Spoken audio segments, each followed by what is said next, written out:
Now we are moving into the last presentation of this segment, category on e-science and technology. And the product is third year by Vimukti Veerasiri. Hi all, I am Vimukti Veerasiri from University of Malta and the inventor of third year and the founder of the startup HoneyJet. Before everything, let's look at a small video to see that what is the question that I'm going to solve.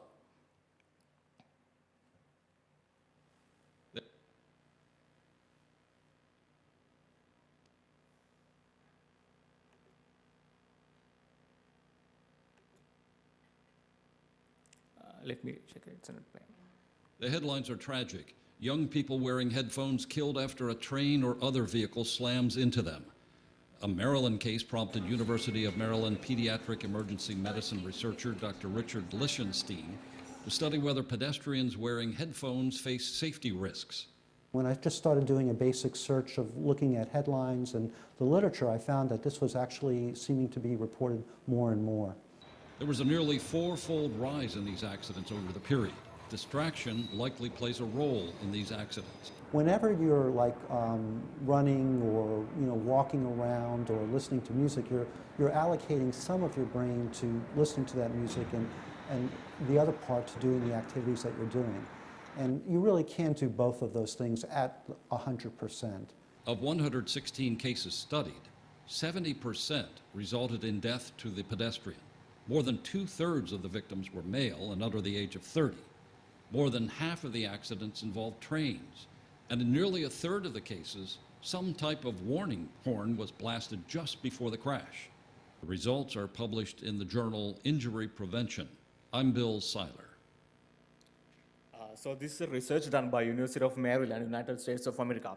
Actually, there are hundreds of researches done like that.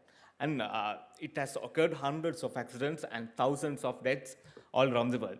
But there is no solution for this problem. So we, the startup HoneyJet, coming up with the solution third year.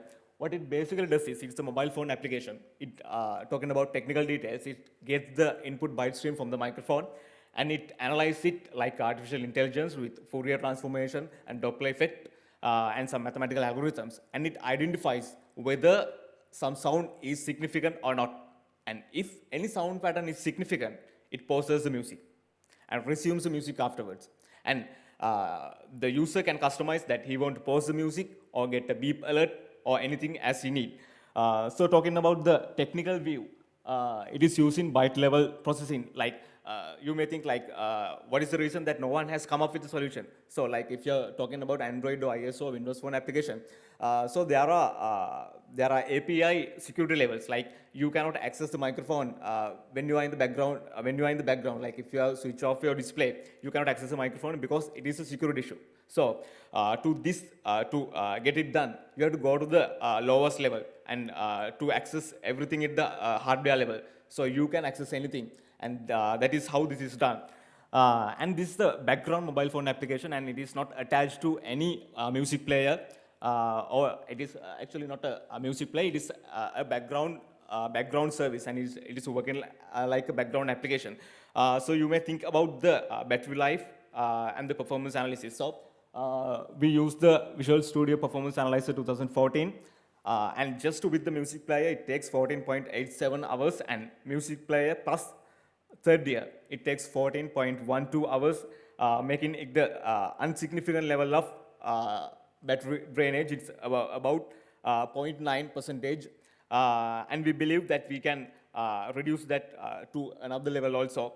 And talking about the latency, now we have reached the latency of 100 milliseconds, like when the trigger the horn and to pause the music, it takes 100 milliseconds, and our human response time is also 700 milliseconds. So it is lower than human response time also, and now we have achieved the bottleneck of the application. And it has another feature, like you may have experience like when you are in a conference room or library or something, like you are using your headphones because you don't want to hear other people's stuff and other people's stories and the stuff, and you don't want to get disturbed. So what happens, like if someone calls your name, so you cannot hear it. So like you may have show experience, like you have to go to there, kick him or tap him or to call him. So with the second feature, like when you are hearing or listening to music with your headphones, it identify your name with voice recognition technologies and some algorithms. And if someone like, if I'm saying like, this guy's name is Saman, and if I call Saman, it pauses the music. So you can interact and communicate with the caller you want. So I'm not showing the interfaces and the stuff because of the less time. For the innovation idea and the concept and the architecture, I won the both major Sri Lankan technological awards, Google I/O 2014 and Microsoft Imagine Cup 2014. And this is the customer service I done to see that what is the problem people have suffered and the stuff. And for the business plan, I want to make this a de facto standard of every mobile phone. So to reach there, I have to collaborate with Google Ventures or Samsung Ventures. To reach there, like I can't go to Google and say like I have make awesome product, buy it or take it. Like I have to show them a promising number of downloads. So that's what they care.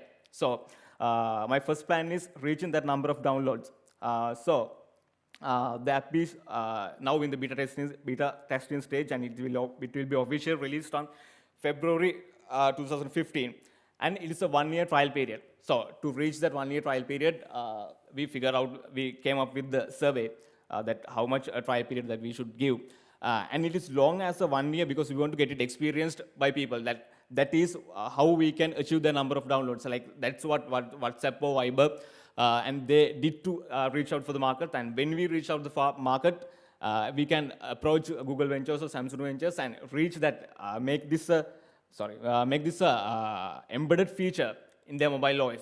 So it is a competitive advantage for those Google or Samsung or in their mobile phones. And our target is by 2018, making this a de facto mobile standard for mobile phones and OSs. So that's the stuff for now, and thank you.